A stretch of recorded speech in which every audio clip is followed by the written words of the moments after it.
আপনি যে বললেন যে ময়মনসিংহে হিন্দুকে মারা হয়েছে নিষ্ঠুরভাবে, এটা নিয়ে খুব মন্তব্য করতে আস্তে আস্তে করছে, সবাই চিন্তা ভাবনা করে করছে। এক, দুই, লক্ষ্মীপুরে নিষ্ঠুরভাবে দুটা মানুষকে পুড়ে হত্যা করলো, তো সেগুলাতে জানা যায় লক্ষ লক্ষ লোক যায় নাই, দুঃখ প্রকাশও করে নাই, নিন্দাও করে নাই। কিন্তু ওসমান হাদির জানা যায় লক্ষ লক্ষ মানুষ সেখানে নিন্দা করছেন। তো এটা রাজনীতি ভাই।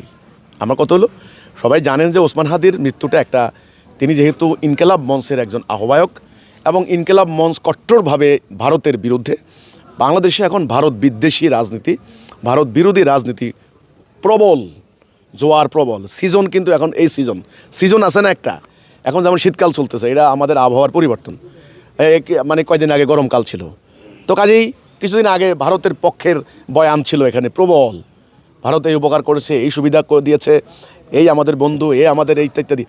এখন ঠিক অপোজিট, ভারতের বিরুদ্ধে বয়ান। এই ধরনের একটা আবহাওয়া, একটা রাজনীতি চলছে বাংলাদেশে।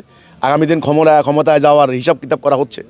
এই জন্যে হাদির ইস্যুটা হয়ে গেছে রাজনৈতিক ইস্যু। এই জন্যে অনেকে সমবেদনা জ্ঞাপন করার জন্য গিয়েছেন, অনেকে হাজির হয়েছেন, এবং এখানে অনেকে সিনসিয়ারলি হাদিকে পছন্দ করে এমন লোক গেছে। কিন্তু আমার কথা হলো, নিন্দা করতে হলে আমরা নিন্দা করব সকল অন্যায়ের, সকল খুনের বিচার চাইব, সকল খুনের। ময়মনসিংহে যেই ছেলেটাকে দীপুচন্দ্র যাকে হত্যা করা হলো, আমরা তার হত্যাকারীদের গ্রেপ্তারের দাবি জানিয়েছি, নিন্দা করছি। পাশাপাশি আমরা হাদির হত্যাকারীদেরকেও গ্রেপ্তার করার দাবি জানিয়েছি, নিন্দা করছি, কঠোর ভাষায় নিন্দা করছি।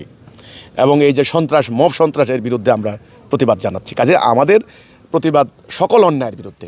রাজনৈতিক দলগুলি এগুলো করছে না, কারণ কি জানেন?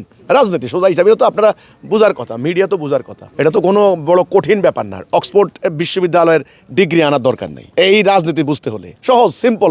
কৃষক শ্রমিক জনতা এই রাজনীতি বুঝে। কিছু মৃত্যু আছে রাজনৈতিকভাবে কাজে লাগানো হয়, যেমন জুলাইয়ের কত লোক জীবন দিছে না? রংপুরের আবু সাইদ আমাদের ধর্মীয় দলের নেতারা দৌড়ায় গিয়ে আবু সাইদের কবর জিয়ারত করেন হেলিকপ্টারে গিয়ে, অথচ নিজের এই 15 বছরে নিজেদের কত শত কর্মী মারা গিয়েছে। কোন কর্মীর কবরস্থানে গিয়ে জিয়ারত করছে কিনা আমি দেখি নাই। আবু সাইদের কবর যায় দৌড়ায়, যান, অসুবিধা নাই, এটা আমার কোনো যান, ঠিক আছে। তো কিছু কিছু ব্যাপার রাজনীতিতে কাজে লাগায় ভাই। এই জন্য হাদিসে একটা কথা আছে, ইন্নামাল আমালু বিন্নিয়াত, আমলটা নিয়তের উপর নির্ভর করে। তুমি হাদিস জানাজা কেন গেলে? আল্লাহ দেখেন নাই? আল্লাহ দেখেছেন। আল্লাহর সাথে বাটপারি চলে না, আল্লাহর সাথে রাজনীতি চলে না, ঠিক আছে? এটা মনে রেখো। আল্লাহ বলছেন সামিউন বাসির লতিফুল খবির, আমি সব দেখি, আমি সব সূক্ষ্ম হিসাবদর্শী। কি জন্য কার জানাজায় যাও, কার লাগিয়া কোন মোনাজাত দাও, আল্লাহ দেখেন না? আল্লাহ দেখেন। এই জন্য হাসরের দিন সব যখন প্রকাশ হয়ে যাবে, তখন এরা লজ্জিত হবে। এই হলো আমার কথাটা। প্রতিবাদ করলে সকল অন্যায়ের করা উচিত। যেহেতু আমি মোমেন, আমি আল্লাহর প্রতি ঈমান আনছি, আমি আল্লাহ ছাড়া কাউকে ভয় করি না। কথা শেষ।